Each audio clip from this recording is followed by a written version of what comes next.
النار في الجنة هذا أول ما نتمنى أن تدخلنا ربي الجنة هذا أول ما نتمنى وتهبنا الدرجات العليا يا ذا المنة يا رب يا ذا المنة يا رب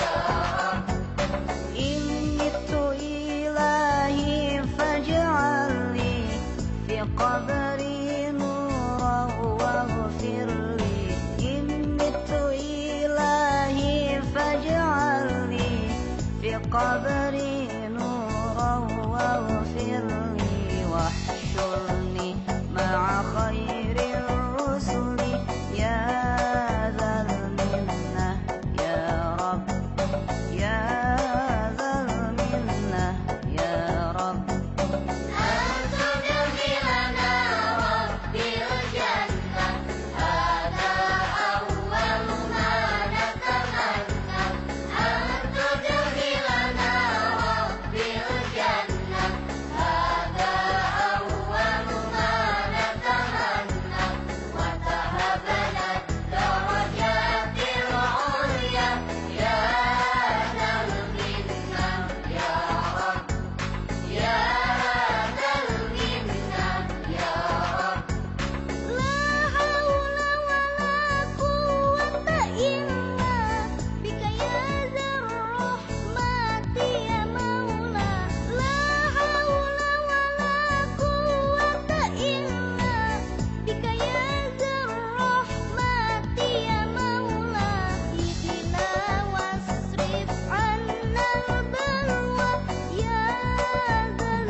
بالجنة أهلي ورفاقي يا لهنائي حين ألاقي بالجنة أهلي ورفاقي فرحين بنعم الخلاق يا ذا المنة يا رب يا ذا المنة يا رب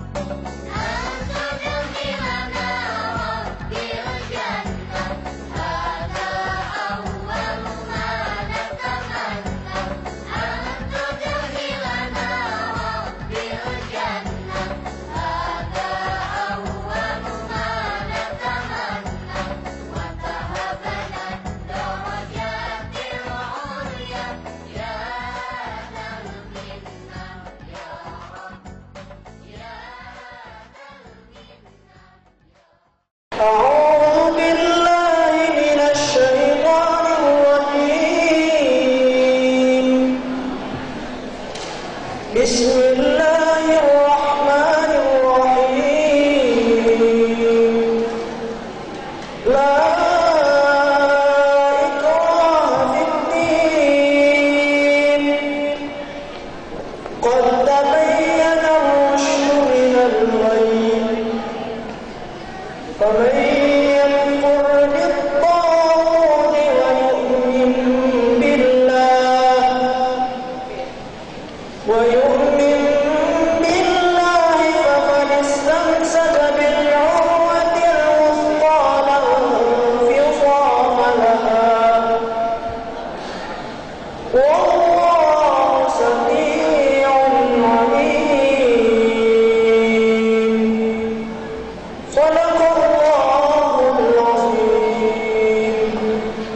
Aku berlindung kepada Allah dari godaan setan yang terkutuk dengan menyebut nama Allah yang Maha Pengasih, Maha Penyayang.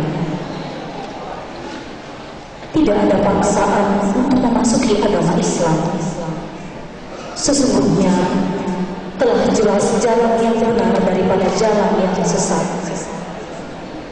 Karena itu, barang siapa yang ingkar kepada tauhid dan beriman kepada Allah, maka sesungguhnya ia telah berpegang kepada buku tali yang amat kuat yang tidak akan putus. Dan Allah Maha mendengar, Maha mengetahui. Maha benar Allah yang Maha Agung.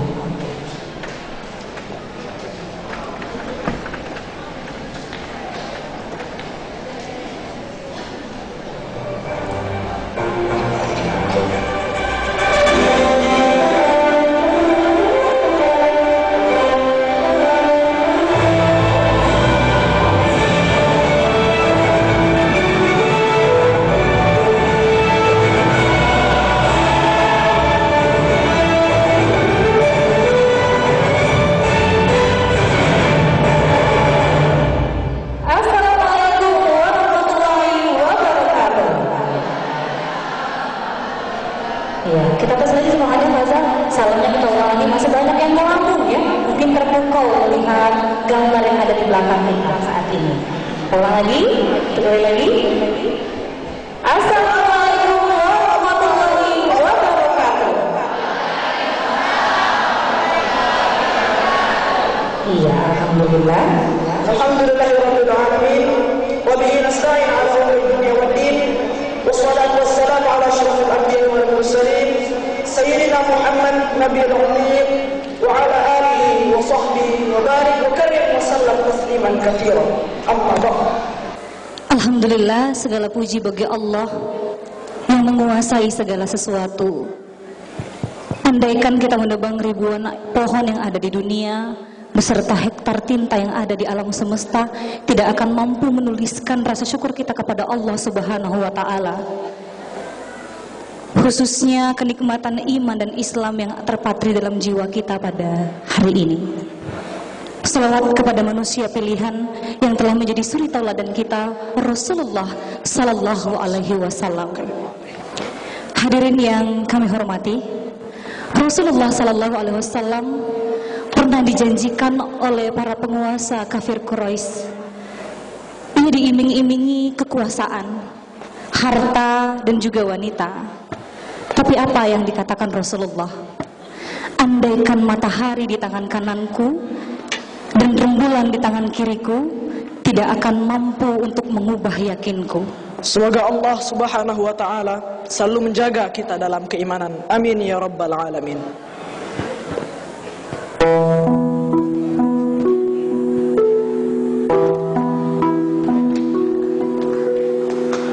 Andai matahari di tangan kananku, takkan sanggup mengganti imanku.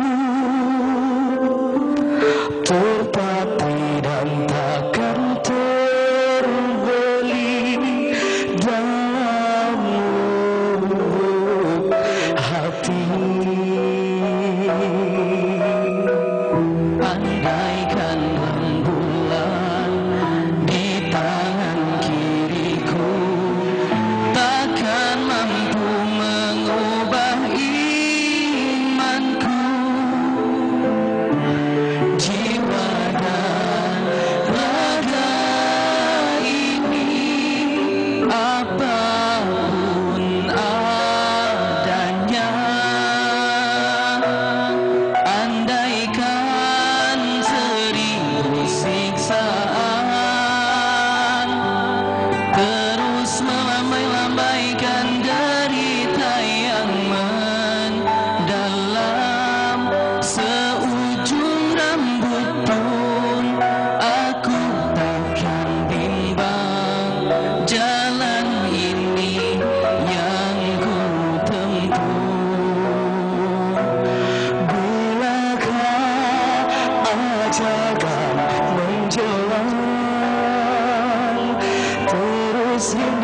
syahid yang penuh kenikmatan.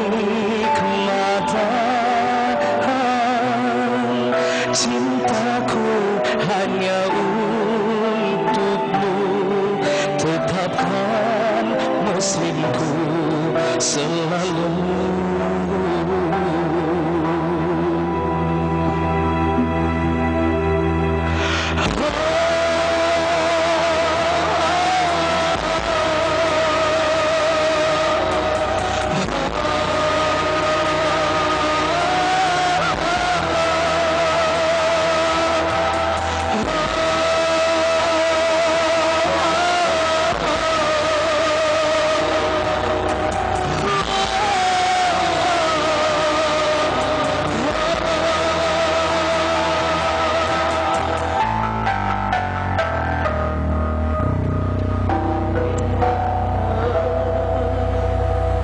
Bilakah rembulan di tangan kiriku, takkan sanggup mengubah yakinku.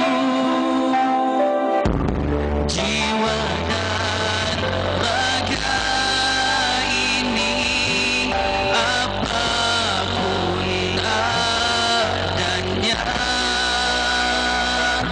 andaikan seribu siksaan,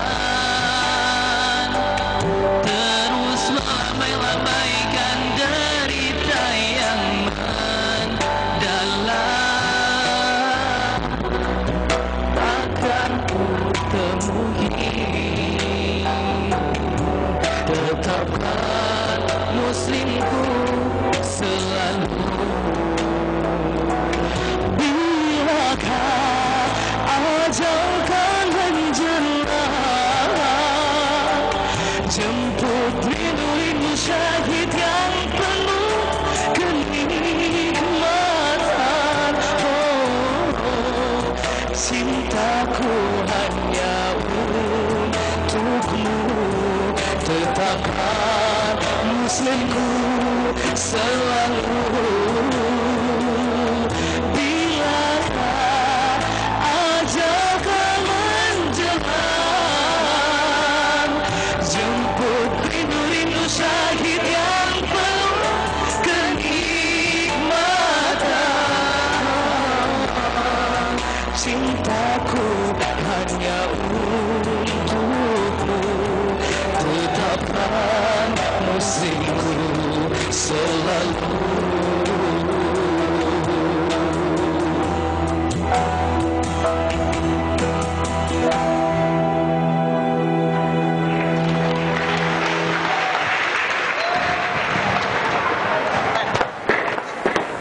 Iya. Faza tahu kenapa Miss bahagia sekali hari ini? Entah Miss, kenapa ya? Iya, karena hari ini Miss tidak sendirian. Karena hari ini Miss ditemani oleh Muhammad Syauqi Faza. Jadi hadirin sekalian, bahwa Muhammad Syauqi Faza ini adalah salah satu murid SMP Islam Al-Azhar yang sekarang di kelas 8 ya. Menjabat sebagai duta sekolah Islam Al-Azhar periode tahun ini. Ya, beri tepuk tangan dulu dong untuk Faza. Ya, nanti untuk anak-anak yang lain bersiap-siap nanti juga punya kesempatan seperti Faza, ya Faza? Iya. Faza? Iya Miss. Faza pernah dengar kisah Nabi Ibrahim alaihissalam dalam melakukan pencariannya terhadap Tuhan? Tentu saja Miss, karena Allah Subhanahu wa taala abadikan dalam surat Al-An'am ayat 76. Intinya begini Miss. Nabi Ibrahim alaihissalam melakukan pencarian terhadap Tuhan. Sebagaimana yang Allah abadikan dalam surah Al-An'am ayat 76 tadi, bahwa Tuhan yang pertama kali dilihat oleh Nabi Ibrahim alaihissalam adalah bintang. Jadi bintang ya? Iya Miss, Iya. bintang. Nabi Ibrahim lalu berkata, inilah Tuhanku ketika melihat bintang. Namun ketika bintang menghilang, Nabi Ibrahim berkata, aku tidak suka kepada yang menghilang. Jadi intinya Nabi Ibrahim tidak menerima bintang sebagai Tuhan. Dan memang bintang bukan Tuhan Nabi Ibrahim. Nabi Ibrahim tidak langsung berputus asa setelah kegagalannya yang pertama. Yang kedua, Nabi Ibrahim terus melanjutkan pencariannya terhadap Tuhan. Kali ini Nabi Ibrahim melihat bulan. Lalu Ketika bulan tenggelam sama seperti bintang tadi, Nabi Ibrahim berkata, Wahai bulan, jika Tuhanku tidak memberikan petunjuk kepadaku, maka aku termasuk orang yang sesat. Ternyata Nabi Ibrahim tidak juga berputus asa, tidak juga kehilangan cara untuk mendapatkan, untuk mengetahui siapakah Tuhan yang menciptakan dia selama ini. Lalu ketika matahari, Nabi Ibrahim berkata, ini Tuhanku dan ini lebih besar dari kedua tadi. Namun ketika matahari juga tenggelam, maka Nabi Ibrahim berkata, wahai kaumku, aku berlepas diri dari apa yang kalian persekutukan, dan aku menghadapkan diriku kepada Tuhanku dan Tuhan kalian yang menciptakan langit dan bumi, menciptakan bapak-bapak kalian dengan cenderung kepada agama yang benar. Dan aku bukanlah termasuk orang-orang yang persekutukan Tuhan. Quran Surah Al-An'am ayat 79. Oke. Jadi Nabi Ibrahim alaihissalam pun melakukan sebuah pencarian untuk mencari keyakinan terhadap Tuhan. Jadi kalau dari kisah yang tadi Faza sudah ceritakan ya Bapak Ibu, bahwasanya di Quran Surah Al-An'am ayat 76 sampai dengan 79, Allah tuliskan di situ bahwasanya Nabi Ibrahim mengira bahwasanya bintang, bulan dan matahari adalah Tuhan, tapi semua itu pergi meninggalkannya. Bahwa ia mencari sesuatu yang tidak akan pernah pergi. Ada zat yang tidak akan pernah pergi dari kita, yaitu Allah Subhanahu wa Ta'ala, Tuhan yang meliputi segala sesuatu.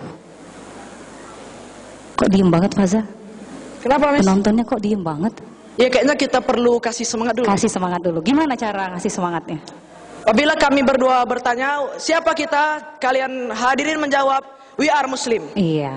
Paham Bapak Ibu? Iya. Siapa kita? Siapa kita? Siapa kita? Iya, agak dibedakan intonasinya. Siapa kita? We are Muslim. Siapa kita? We are Muslim. Siapa kita? We are Muslim. Ya. Al-Azhar Convention Hall ini harus bergetar karena suara kita, karena kebanggaan kita menjadi seorang Muslim. Cek lagi Faza. Siapa kita? We are Muslim. Siapa kita? We are Muslim. Siapa kita? We are Muslim. Beri tepuk tangan untuk kita semua. Ayo, oke. Bapak Ibu hadirin yang saya hormati, hari ini kita sudah kedatangan tamu yang sangat luar biasa. Bapak Ibu sudah tahu dan sudah menjadi alasan Bapak Ibu kenapa hadir di sini. Faza, siapa Faza? Yang kita ketahui adalah orang sangat istimewa. Suaranya Umi Irena Faza? Handono. Iya, Umi Haja Irena Handono. Ini dia orangnya yang ada di belakang kita.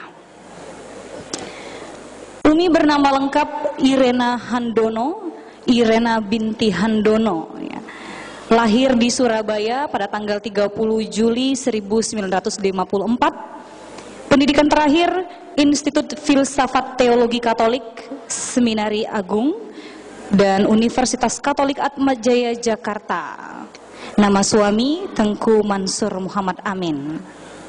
Pengalaman hidup dan pengalaman berorganisasi beliau pernah menjadi ketua Legio Maria, beliau juga pernah menjadi biarawati.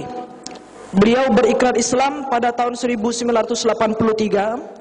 Beliau melaksanakan ibadah haji pertamanya tahun 1992. Beliau juga pernah menjadi pembimbing haji pada tahun 1998 sampai tahun 2000. Ya. Beliau juga tergabung dalam IJMI Surabaya, menjadi pengurus pusat PT Pembina Iman Tauhid Islam Persatuan Islam Tionghoa Indonesia, menjadi ketua Jamaah Al-Muhtadin Masjid Agung Al-Azhar Jakarta, dan menjadi konsultan Kristologi Masjid Agung Al-Azhar Jakarta, dan menjadi anggota Presidium Forum Komunikasi Lembaga Pembina Mu'alaf. Selanjutnya apa lagi Faza? Banyak sekali nih pengalaman hidup Umi. Majelis Pakar Pimpinan Pusat Gerakan Muslimat Indonesia, Ormas Perempuan Muslim, Independen, Lintas Golongan, Suku dan Ras. Beliau berkedudukan di Jakarta. Program khusus membentengi umat Islam dari bahaya pendangkal akidah dan pemurtadan. Oke. Beliau juga pernah menjadi pengurus Majelis Al-Alami Lil Alimat Al-Muslimat Indonesia atau MAAI, Majelis Ilmuwan Muslimah Sedunia Cabang Indonesia. Oke, beliau juga menjadi penasehat Lembaga Advokasi Muslim, menjadi penasehat Dewan Presidium Nasional Forum Gerakan Anti Pornografi dan Porno Aksi, sebagai penasehat Muslimah Peduli Umat di forum yang terdiri dari 49 ormas Muslimah, dan sebagai pendiri Irena Center, Lembaga Kajian Perbandingan Agama dan Pembinaan Mu'allaf. Luar biasa sekali. Tepuk tangan dong untuk Umi Haja Irena Handono. Ya, langsung saja, kita sudah tidak sabar lagi menunggu Umi. Dan mungkin tanpa mengurangi banyak waktu, kita langsung saja panggilkan. Inilah dia, Umi Irena Handono.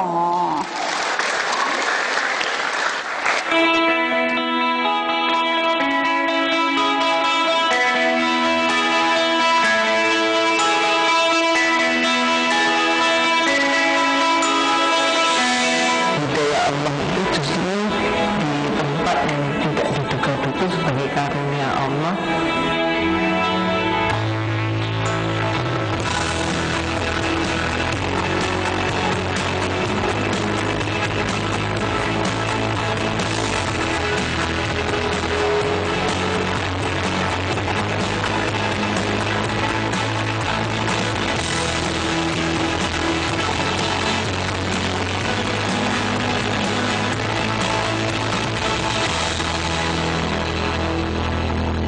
Assalamualaikum warahmatullahi wabarakatuh, Umi. Waalaikumsalam warahmatullahi wabarakatuh. Iya, menyejukkan sekali wajah Umi hari ini dan sebelum-sebelumnya juga. Faza, Iya, Miss. bagaimana Faza, senang ketemu Umi? Tentunya senang sekali karena saya hari ini akan mendapatkan ilmu dan inspirasi baru dari Inspirasi baru dari Umi, ya, luar biasa.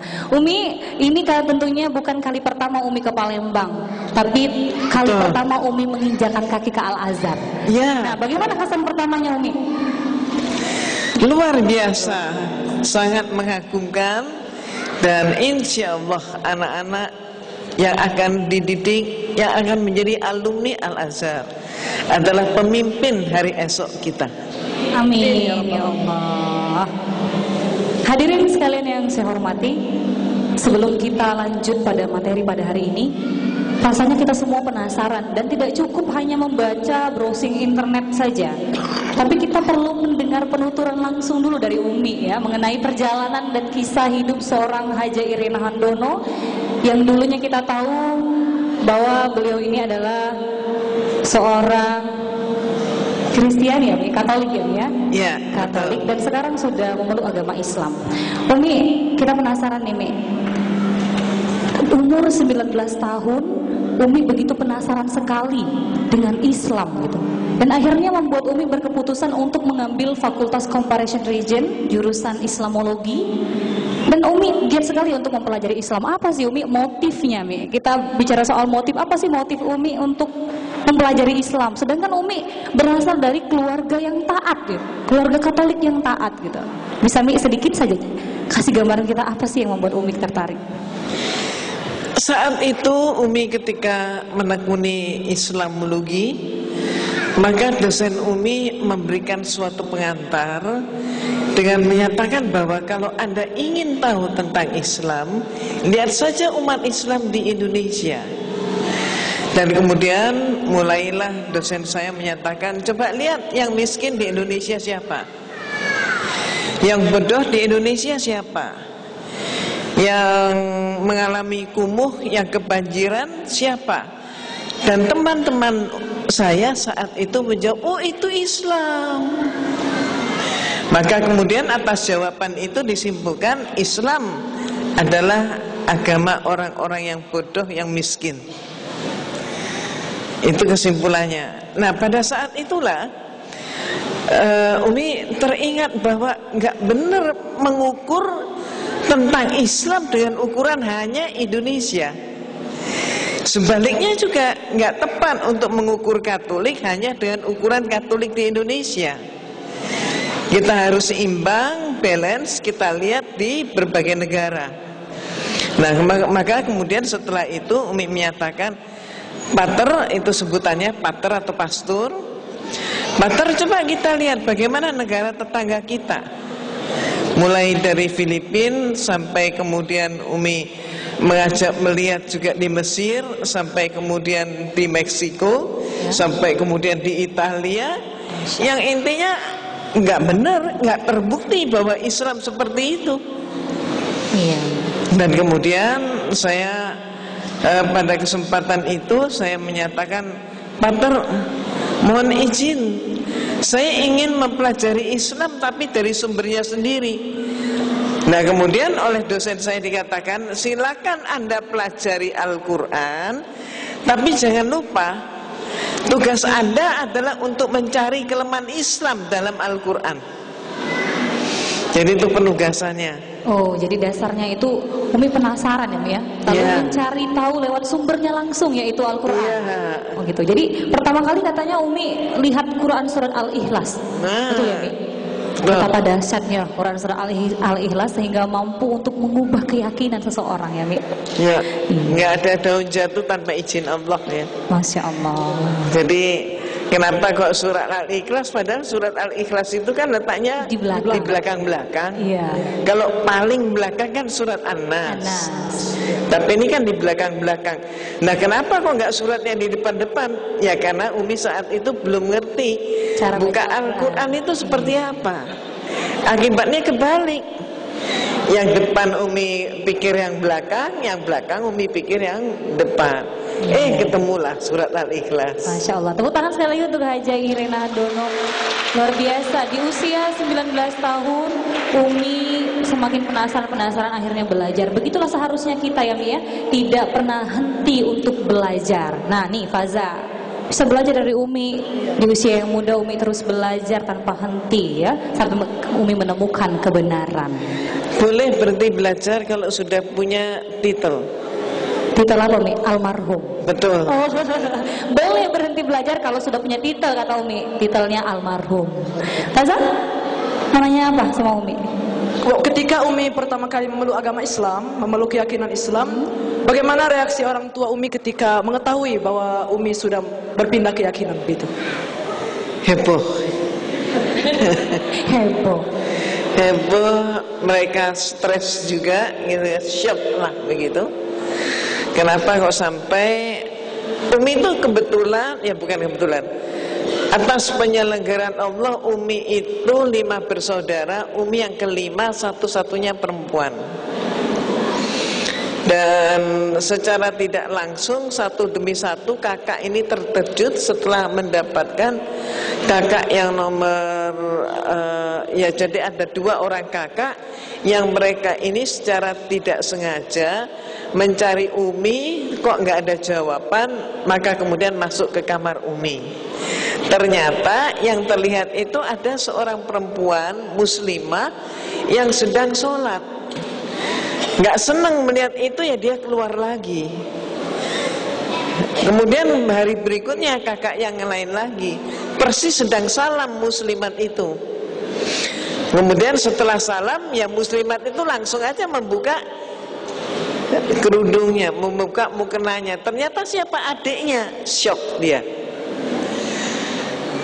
Nah sejak saat itulah kemudian timbul benturan macam-macam.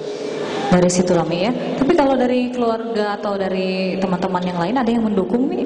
Atau sama sekali tidak ada yang mendukung hijrahnya Umi? Ya artinya begini, kalau dari teman sekolah, karena Umi sejak dari TK dan sampai di perguruan tinggi kan semuanya dari sekolah Katolik. Jadi Umi itu, mohon maaf kalau Ananda di sini atau saudara-saudara di sini banyak mempunyai alumni SD, SMP, SMA, ya Umi nggak pernah bergaul dengan mereka. Kenapa?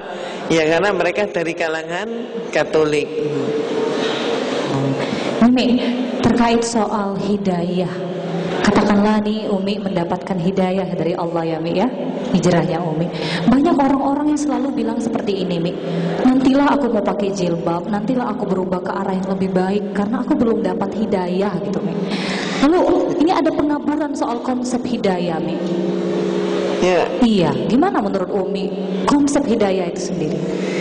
Hidayah Allah itu adalah suatu anugerah Allah. Jangan dibayangkan hidayah itu seperti sebuah benda dari luar angkasa, meteor begitu ya, terus pluk jatuh. Ya bukan begitu.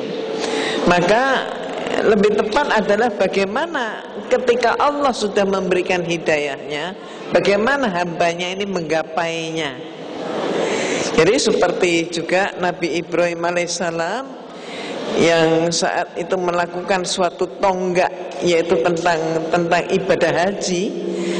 Yang diseru oleh Nabi Ibrahim alaihissalam itu adalah orang sedunia. Untuk apa?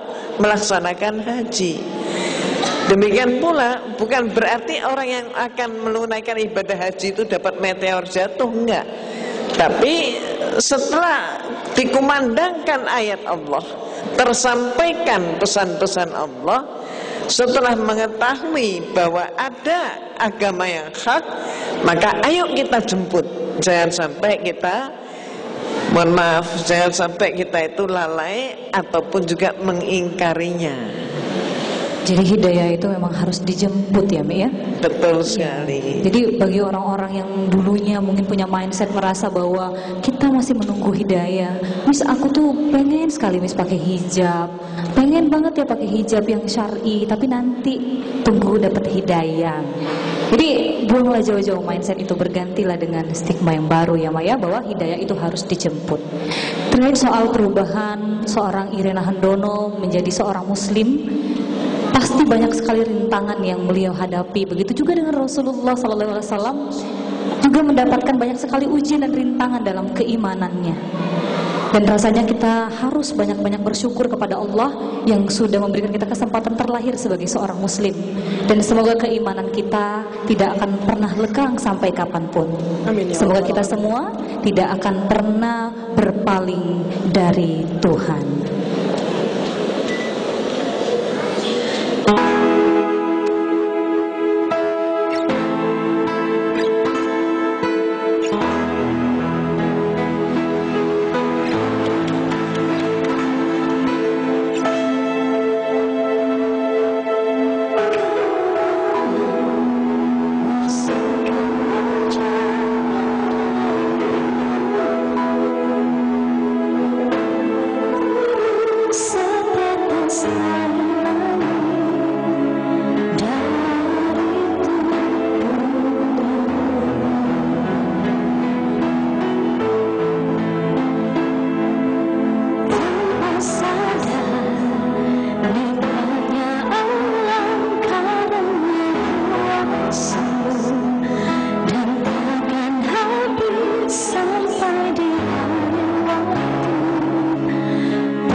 Iya, itu tadi Miss Ayu Pramita dalam lagunya Takkan Berpaling Darimu, Mi. Berharap bahwa kita semua tidak akan pernah berpaling dari Tuhan. Dan kita memang tidak pernah bisa berpaling ya. Kemanapun kita melangkah, kemanapun kita menghadap, di situ ada Allah. Allah Maha meliputi segala sesuatu. Jadi mau kemanapun kita tidak akan pernah bisa pergi, karena Allah bersama kita. Gitu ya, Faza? Iya, tampaknya Miss, kita karena saya kira para hadirin sudah tidak sabar lagi dengan kajian tauhid kita hari ini yang berjudul menjemput hidayah di akhir zaman, juga sebaiknya kita masuk ke kajian tauhid kita. Iya, langsung saja gitu ya, Faza ya. Baik, langsung saja kita ke kajian tauhid kita pada siang hari ini, menjemput hidayah di akhir zaman bersama Haja Irina Handono. Kepadanya Umi, disilahkan. Assalamualaikum warahmatullahi wabarakatuh. Alhamdulillah, yang saya hormati Yayasan Perguruan Al-Azhar, pendiri maupun juga pengurusnya, Dewan Guru, para ustadz dan ustadzah, wali murid, dan juga ananda atau cucunda seluruhnya yang insya Allah dirahmati oleh Allah. Alhamdulillah, atas karunia Allah semata kita dapat berjumpa kembali dalam keadaan sehat walafiat tanpa kurang suatu apapun. Karenanya marilah terlebih dahulu kita ungkapkan puji dan syukur kita kehadirat Allah atas limpahan rahmat, hidayah serta nikmat-nikmatnya. Alhamdulillah wa syukrulillah, wala haula wala quwata illa billah, wassalatu wassalamu ala Muhammad Rasulillah wa ala alihi wa sahbihi wa mawala. Segala puji dan syukur marilah semata-mata kita panjatkan kehadiran Allah yang telah berkenan mengatur hidup kita, yang karena rahmatnya semata, alhamdulillah, kaji kita, diskusi kita, bincang-bincang kita di pagi hari ini dapat berlangsung dengan baik. Dan tidak lupa setiap saat senantiasa kita haturkan salam dan salawat kepada junjungan kita Nabi Muhammad sallallahu alaihi wasallam beserta seluruh keluarganya. Semoga rahmat Allah dan barokahnya senantiasa menyertai seluruh umatnya kapanpun dan dimanapun, dan teristimewa kepada kita semua yang hadir bersama di pagi hari ini. Ibu bapak atau saudara seiman seakidah yang dirahmati oleh Allah, kalau kita memperhatikan judul kita adalah menjemput hidayah Allah di akhir zaman. Apakah iya bahwa kita ini saat ini sudah berada di akhir zaman? Saya ingin menunjukkan ciri-ciri daripada akhir zaman. Ada banyak, 40 saja ada. Ya, tapi enggak semuanya saya akan ungkap. Ada beberapa yang saya ungkap yang sehubungan dengan kejadian di dalam kehidupan kita saat ini. Coba seperti apa itu? Coba kita ingat dahulu. Peringatan Allah juga amanah Allah kepada kita, antara lain di dalam surat At-Tahrim ayat 6 yang saya beri garis bawah, ku anfusakum wa ahlikum naro. Terjemahnya, jauhkan dirimu dan keluargamu dari api neraka. Apa maksudnya? Ibu bapak dan ananda, semua kita ini oleh Allah diberi amanah. Amanahnya apa? Jauhkan dirimu dan keluargamu dari api neraka. Allah yang Maha Pemurah, Allah yang Maha Pengasih, Allah yang Maha Pengampun. Allah mengampuni dosa seberat apapun. Mohon maaf, kecuali ada satu macam dosa yang Allah tidak berkenan memberikan ampunan. Dosa apa ini? Dosa syirik. Dosa karena mempersekutukan Allah. Bagaimana contohnya mempersekutukan Allah? Antara lain dengan menyatakan bahwa Allah itu tidak hanya satu, Allah itu dua, Allah itu tiga atau lebih. Dengan menyatakan bahwa Allah itu punya anak, punya bapak, punya kakek nenek, punya cucu. Allah itu punya leluhur, punya keturunan. Allah itu bukan satu-satunya, ada yang sama dengan dia. Dan Allah itu perlu bantuan, tidak mandiri. Nah, mohon maaf, ternyata dosa yang demikian itulah yang dosa yang tidak diampuni oleh Allah. Dan dosa itu sudah dilakukan manusia sejak awal, sejak zaman batu dulu sudah, sampai berkembang sampai hari ini kembali ke zaman batu. Tapi maaf, batunya sekarang batu akik. Nah, di masyarakat kita bisa saksikan, ada misalnya orang yang memberi makanan, diberi nasi. Memberi nasi kepada siapa? Kepada pohon. Ada lagi yang kemudian lautnya ombaknya dahsyat, maka nelayannya takut. Supaya lautnya nggak marah, maka keluarga nelayan, istri nelayan membuatkan apa? Makanan macam-macam, kemudian dilarung, istilahnya dibawa ke tengah laut, dibuang di laut. Katanya laut perlu makan nasi, perlu telur. Gunungnya batu, takut. Supaya nggak batu gimana? Udah deh, biar diem, biar nggak ngomel gunungnya, maka gunungnya dikasih kerbau, dikasih kambing. Zaman dahulu ada dikasih apa? Anak gadis yang tercantik, dilempar ke kawah itu. Sampai kepada menyembah manusia pun banyak. Dan syirik itu pun ada syirik yang halus, syirik kecil sampai syirik yang besar. Contohnya apa?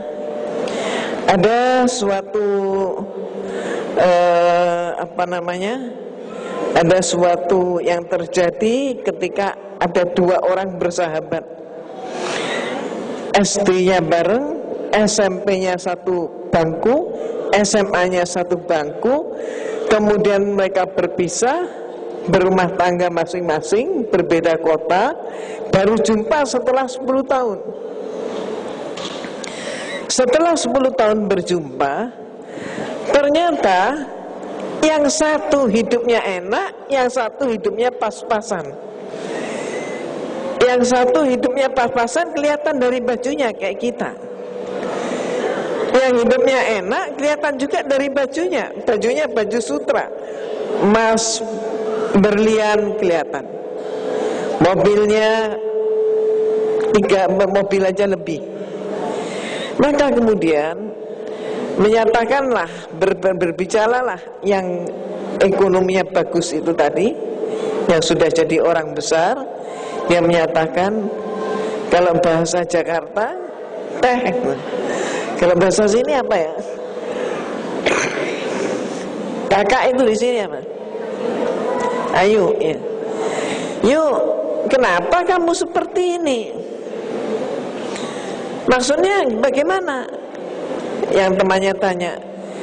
Terus kemudian si yang teman tadi yang sudah kaya menyatakan, yuk dulu kan Ayu yang nyontoin saya, nyontekin saya. Kalau ulangan saya sering dicontekin. Berarti Ayu itu lebih pintar daripada saya. Tapi kenapa nasibnya kok seperti ini? Temannya menjawab, kenapa dengan saya? Saya nggak apa-apa. Udahlah yuk, Ayu itu saya tahu, Ayu itu kurang ikhtiar. Ikhtiar yang gimana? Gini, kalau Ayu mau, ayo saya ajak, saya antarkan supaya Ayu bisa seperti saya. Caranya apa? Gampang yuk. Uang Ayu seluruhnya, mohon maaf,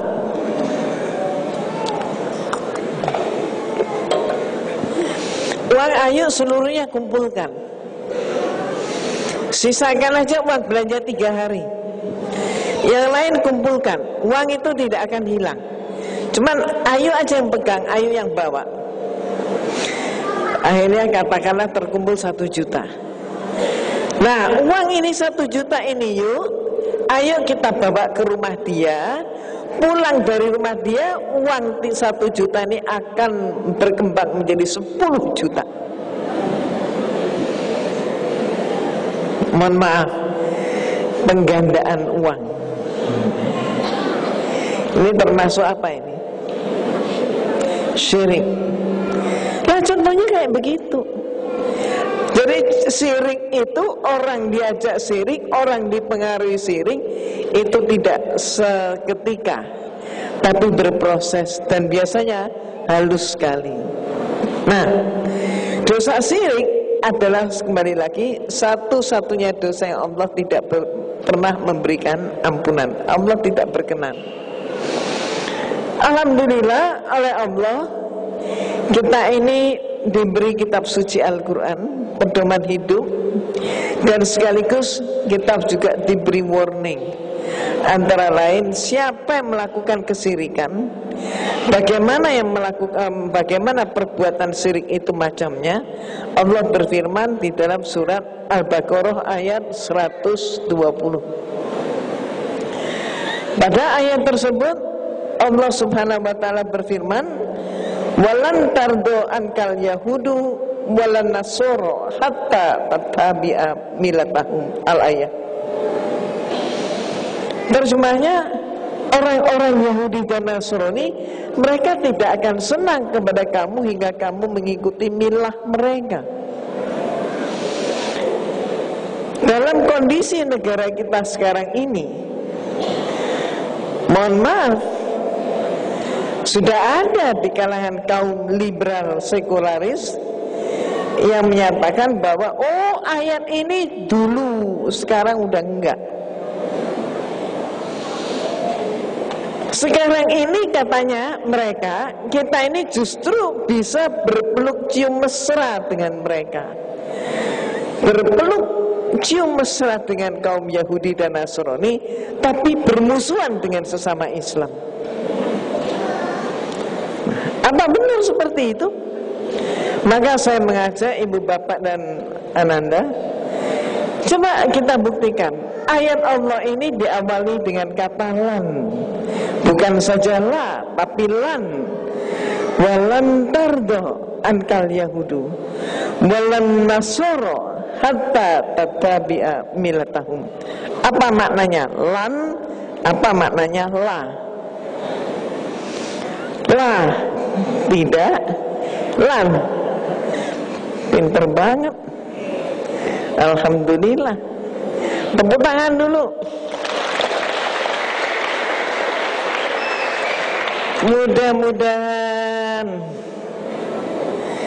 cucu yang satu ini bisa menjadi pemimpin di negeri kita. Amin ya Allah. Amin ya Allah. Amin. Nah, lan tidak akan pernah. Kata mereka, tetangga kita di sono, never and never. Jadi maksudnya apa? Dalam Allah ini menyatakan bahwa Yahudi dan Nasrani itu tidak akan pernah ridha tidak akan pernah senang kalau kita yang Islam ini belum mengikuti milah mereka. Artinya sampai kapanpun mereka akan berupaya supaya umat Islam ini ikut mereka. Upayanya kapan aja? Ya sampai menjelang akhir zaman. Apapun dilakukan. Itu lan. Terus kemudian milah. Milah itu apa? Agama, budaya, pola pikir. Jadi mengikis iman dan akidah selalu dilakukan dengan budaya, agama, budaya, dan pola pikir. Ibu dan Bapak, dua golongan ini selalu akan melakukan hal tersebut, yaitu siapa? Yahudi dan Nasrani. Coba sekarang saya mau ajak kita sedikit meluas. Negeri kita ini kan yang kemarin-kemarin kan masih ramai perbincangan tentang Syiah, betul nggak? Siapa pendirinya Syiah? Duh, pinter banget. Ayo diulangi. Mikrofonnya, Nak. Pakai mikrofonnya. Abdullah bin Sabah. Ya, Abdullah bin Sabah. Orang apa dia? Orang Yahudi. Jadi ujung-ujungnya yang memusuhi agama Allah ya dari golongan ini. Dua golongan ini. Syiah pun ya dari Yahudi. Makanya ayat Allah tadi, walan tardo ankal yahudu walan nasoro hatta tatabi'a milatahu. Al-ayat. Nah, Ibu dan Bapak, lebih lanjut lagi, milah. Coba kita urai. Bagaimana mengikis umat iman dan akidah umat Islam dengan agama? Hal itu mereka lakukan antara lain dengan sembako, dengan uang, apalagi ketika umat Islam dalam keadaan terpuruk, menyamakan semua agama. Nah, coba kita lihat sebagai suatu contoh. Tapi sebelumnya ingin saya sampaikan tentang data ini. Data ini disampaikan oleh seorang punawirawan jenderal polisi, namanya Bapak Anton Tabah. Dia dulu juga mu'alaf. Dia prihatin dengan kondisi di tanah air kita.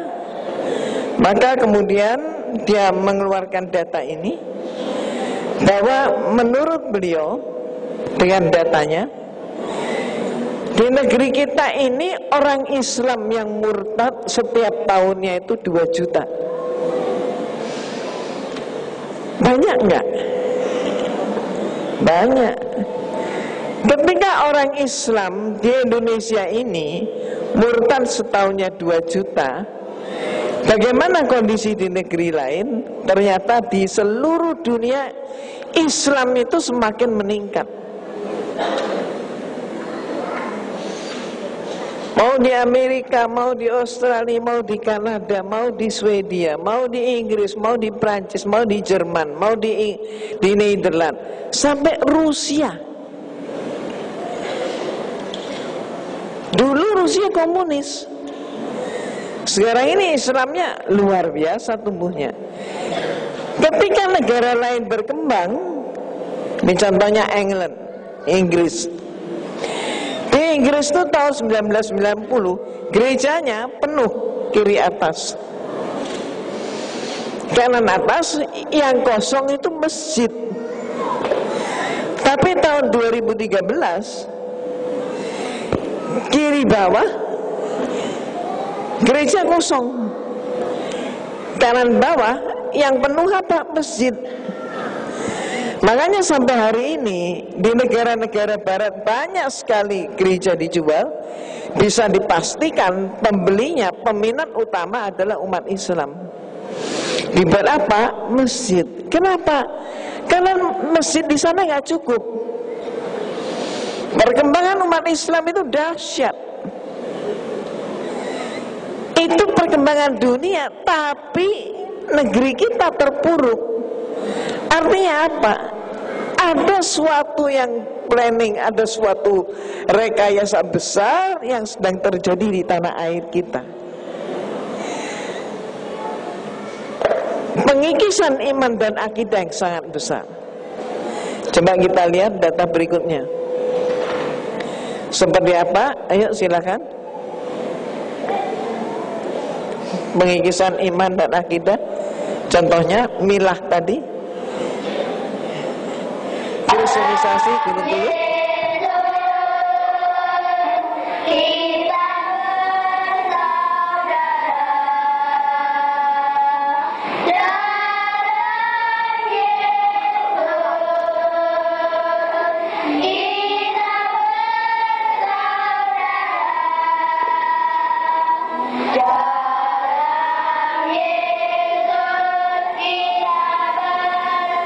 Ya, cukup.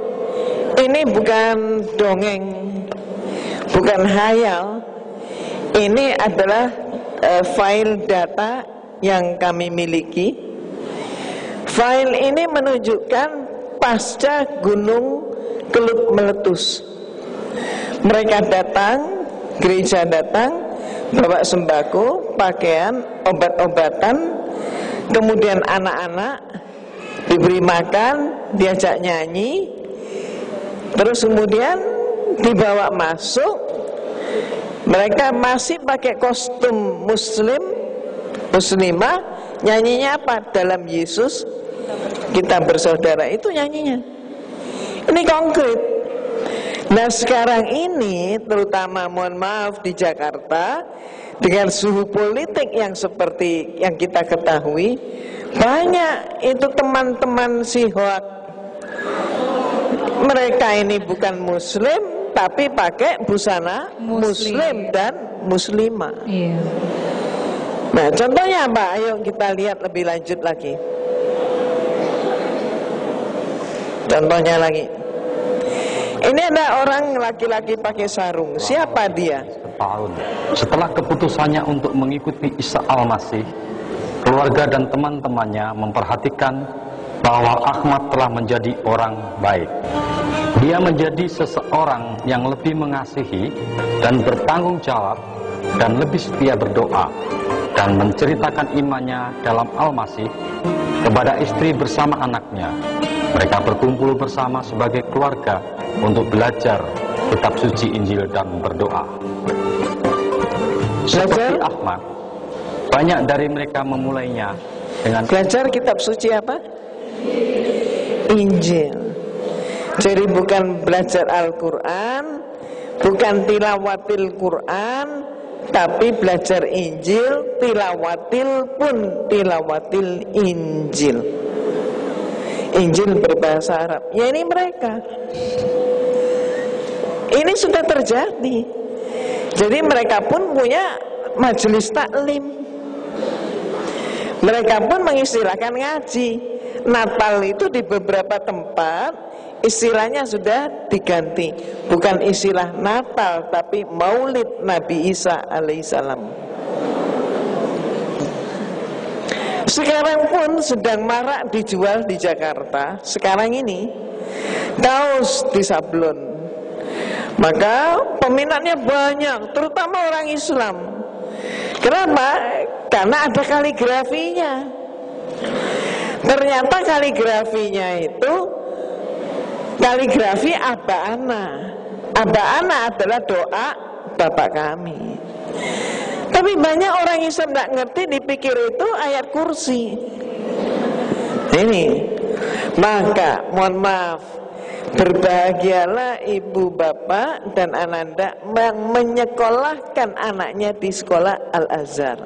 Nggak salah itu.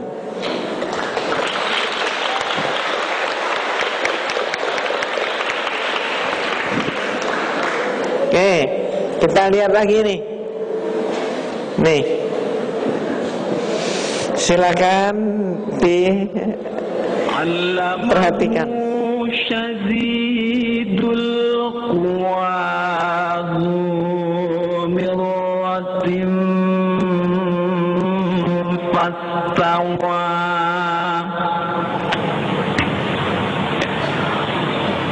وهو بالأفق الأعلى ثم دنا فتدلى فكان قاب قوسين أو أدنى.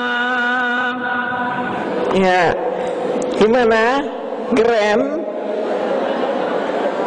Boleh nggak? Kenapa nggak boleh? Boleh nggak baca kayak begini?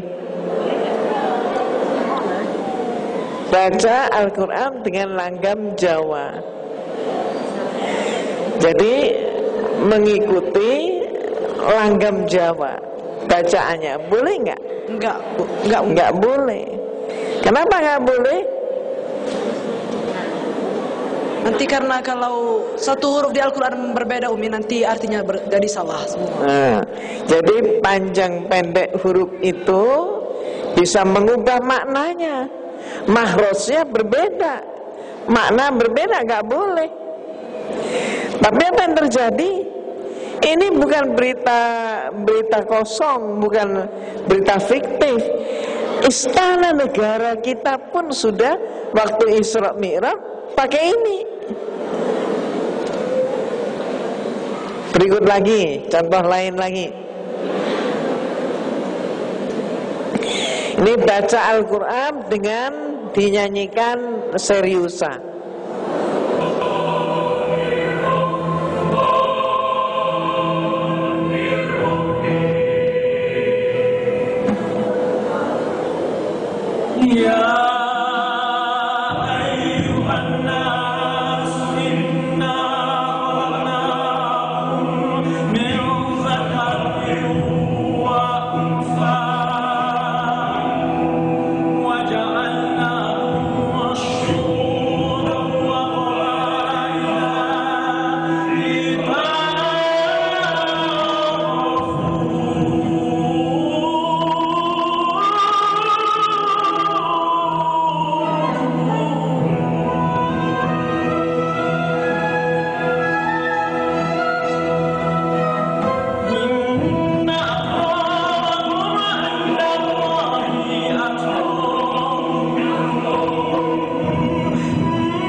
Nah, bagaimana kalau seperti ini? Keren nggak? Nggak keren. Ini bacaan yang nggak benar. Alasannya apa? Jadi begitu Umi ya, jadi banyak terjadi penyesatan terhadap Islam. Nah, alhamdulillah, ananda kita ini udah jelas sekali menyatakan itu nggak benar. Justru ini menistakan Islam. Tapi ibu dan bapak dan ananda, mohon maaf, bagaimana dengan remaja kita yang nggak ngerti Islam? Agamanya Islam, dari orang tua Islam, tapi nggak ngerti Islam. Bisa-bisa mereka menyatakan, oh keren. Ternyata orang-orang paduan suara gereja baik banget tuh, mau mikirin kita, maka Al-Quran kita bisa cakep sekarang. Cara bacanya dinyanyiin seriusan. Nah ini pikiran yang udah gak benar. Itulah sekali lagi pentingnya pendidikan anak. Alhamdulillah tepat sudah dengan memasukkan anak di Al-Azhar. Ayo, kenapa? Tepuk tangan sekali lagi kata Fazal. Alhamdulillah. Berikut lagi, ayo tebakan ini. Silakan. Azan lagi. Azan dan Afewari.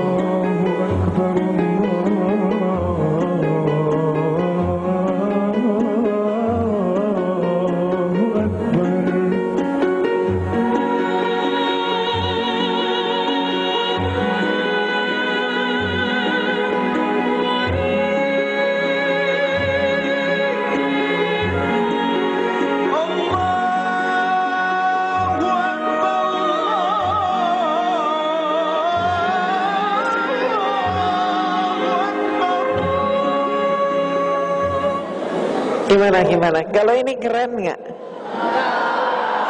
Nggak. Gimana? Jadi aneh mendengarnya Umi. Kelihatannya malah aneh ya.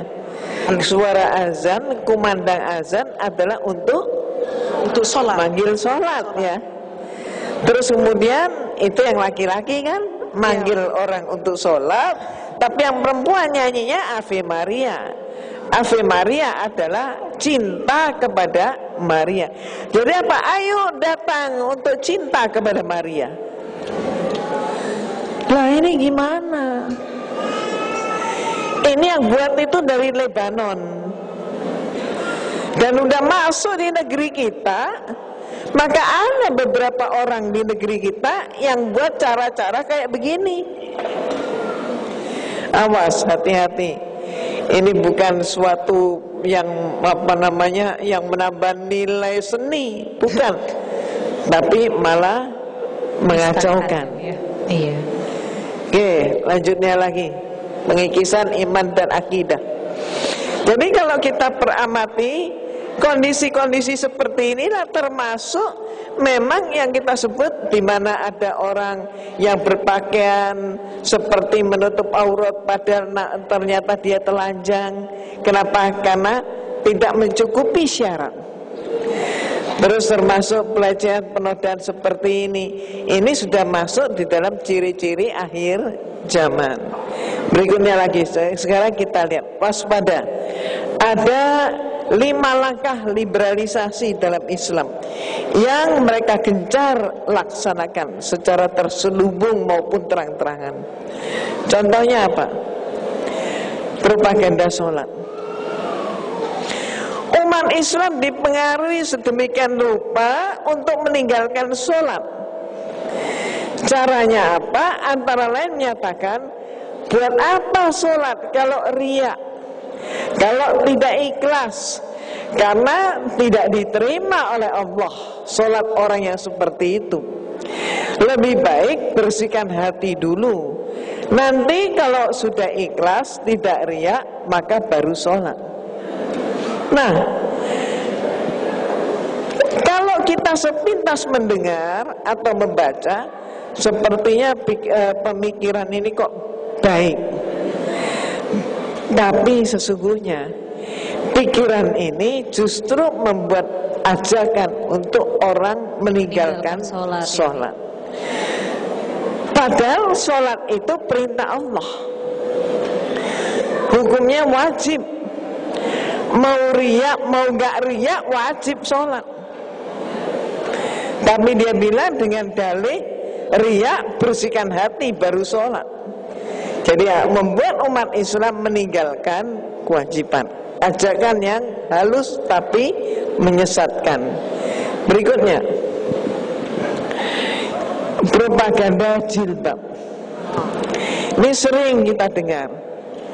Alasannya begini, lebih baik tidak pakai jilbab tapi hatinya baik, daripada pakai jilbab tapi hatinya busuk. Kalimat ini bertujuan untuk membenarkan pelepasan jilbab dengan dalih yang penting hatinya baik. Nah ini, maka ajakan seperti ini kelihatannya kok baik padahal busuk. Coba buka bagaimana perintah Allah tentang menutup aurat. Menutup aurat itu hukumnya wajib. Gak ada perintah Allah yang menyatakan tutupi dulu hatimu, gak ada. Yang ada adalah tutupi tubuhmu. Kalau perempuan berarti yang nampak adalah wajah dan tangan. Nah itu contohnya. Nah, orang yang sudah berjilbab supaya meninggalkan jilbabnya, orang yang tidak berjilbab supaya malu berjilbab. Karena ini halus sekali tapi menipu. Berikutnya lagi, propaganda kepemimpinan. Ini yang sedang laris manis sekarang. Jadi mereka menyatakan lebih baik pemimpin kafir asal jujur, adil, baik, cerdas, pekerja keras daripada pemimpin muslim yang hianat, yang jahat, bejat, bodoh, dan pemalas. Kalimat ini tujuannya membolehkan orang kafir memimpin umat Islam di wilayah mayoritas muslim. Ibu, bapak, dan ananda, sepertinya kalimat tadi adalah kalimat yang bagus, tapi sesungguhnya kalimat tersebut adalah kalimat, mohon maaf, yang sesat. Kenapa saya katakan sesat? Karena di dalam menyampaikan sebuah pemikiran itu juga ada aturannya, ada hukumnya, ada cara-caranya berpikir. Kalau kita tidak mampu mengendalikan cara berpikir yang baik, maka pemikiran kita pun bisa hasilnya pemikiran yang tidak baik. Maka di dalam ilmu filsafat dikatakan pengandaian seperti ini adalah pengandaian yang sesat, menyesatkan. Kenapa? Untuk membuat suatu pengandaian atau suatu perbandingan itu harus yang setara. Jadi teori filsafat, teori berpikir, tata cara berpikir itu harus yang seimbang. Contohnya mereka menyatakan kalau mau membuat perbandingan, maka katakan misalnya apple to apple. Jadi kita kalau membandingkan buah apel, maka bandingkan juga dengan buah apel yang lain. Tidak boleh membandingkan misalnya apel dengan buah pir. Tidak boleh misalnya membandingkan antara gelas dengan botol.